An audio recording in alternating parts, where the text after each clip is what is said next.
గోరఖ్పూర్ నియోజకవర్గం ఉత్తరప్రదేశ్లో, అక్కడ మన ఆంధ్రాలో ఈ అల్లు అర్జున్ సినిమాలో విలన్గా నటించినటువంటి వ్యక్తి ఇప్పుడు భారతీయ జనతా పార్టీ ఎంపీ క్యాండిడేట్గా ఉంటే అక్కడ ఇద్దరు భోజ్పురి నటులు పోషిస్తున్నారు పాత్ర. భోజ్పురి సినిమాలో సూపర్ స్టార్గా వెలుగొందుతున్న రవికిషన్, అసలు పేరు రవీంద్ర శుక్ల, కాంగ్రెస్ సభ్యుడిగా పొలిటికల్ కెరీర్ ప్రారంభించాడు. 2014 లోక్సభ ఎన్నికల్లో జౌన్పూర్ నుంచి పోటీ చేసి ఓడిపోయాడు. 2017లో బీజేపీలో చేరాడు. 2019లో 3 లక్షల పైచిలకు మెజార్టీతో గెలిచాడు. కానీ ఈ 5 ఏళ్లలో నియోజకవర్గంలో కనిపించలేదన్నటువంటి విమర్శలు చేస్తున్నటువంటి నేపథ్యంలో అక్కడ ఈ యాక్టర్ మీదన మరొక యాక్టర్ని రంగంలోకి దించారు. భోజ్పురి నటి ఎస్పీ అభ్యర్థి కాజల్ నిషాద్కి ఇప్పుడు అక్కడ సీట్ ఇచ్చారు. ఆమె చూస్తే ఇంతవరకు వరుసగా ఓడిపోతూనే వచ్చింది. 2 సార్లు అసెంబ్లీ ఎన్నికలు గోరఖ్పూర్ రూరల్ నుంచి కాంగ్రెస్ టికెట్ మీద ఓడిపోయింది.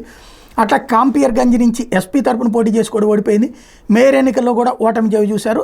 ఆమె మీద ఇప్పుడు ఈ శుక్ల, రవీంద్ర శుక్ల అలియాస్ రవికిషన్ పోటీ చేస్తున్నారు. 1990ల నుంచి వాస్తవంగా అది భారతీయ జనతా పార్టీ తప్పించి ఇంకొకరు గెలవని సీట్ అని చెప్పాలి. గోరఖ్పూర్ స్థానంలో 1984 దాకా కాంగ్రెస్సే గెలుస్తూ వచ్చేది.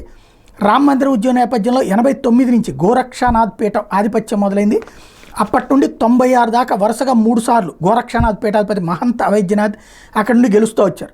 తర్వాత 98లో యోగి ఆదిత్యనాథ్ ఆ పీఠాధిపతి అయ్యారు. 98 నుంచి 2014 దాకా 5 సార్లు యోగి ఆదిత్యనాథ్ గెలుస్తూ వచ్చారు. సీఎం అయ్యాక ఆయన రాజీనామాతో 2018లో జరిగిన ఉప ఎన్నికల్లో విపక్షాల ఉమ్మడి అభ్యర్థిగా ఎస్పీ నేత ప్రవీణ్ నిషాద్ బీజేపీ అభ్యర్థి ఉపేంద్ర శుక్లాని ఓడిస్తే ఆ తర్వాత 2019లో మళ్ళీ ఈ మనకి సినిమాలో విలన్ అక్కడ హీరోగా గెలిచినటువంటి వ్యక్తి ఇప్పుడు అక్కడ యోగి సీటుని మళ్ళీ తను గెలుచుకుంటాడా లేదా చూడాలి.